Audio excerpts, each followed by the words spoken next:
आईलाच टकलं बाहेर नाही वाटत. ए टकल्या टकल्या टकल्या टकल्या कोण आहे तो? मला टकल्या म्हणला. आईला टकल्या घरात आहे वाटत. ए टकल्या बाहेर ये, भांग पाडतो. टकल्या टकल्या आईला कोण आहे रे? गेलं वाटतं. पोराने माझ्या डोक्याला लई ताप दिलाय.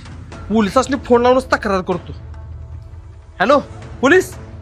बोला साहेब. अहो साहेब काय सांगू तुम्हाला, गल्लीतली सगळी पोरं मला टकल्या टकल्या म्हणून चिडू देते. वैताग आणलाय मला. काय एका टकल्या एवढा अन्याय? होय साहेब. मी अजिबात खपवून घेणार नाही. एक काम करा मामा, तुम्ही आज जाऊन निवांत झोपा. आज मी तो स्वतः उभारून पारा घालतो आणि कोण तुम्हाला चिडवतय त्याला 10 वर्ष जेलमध्येच टाकतो. थँक्यू साहेब, लय उपकार झालं तुमचं. हा जावा. आईला झोपलं वाटतं मामा. ए टकल्या चेष्टा केली.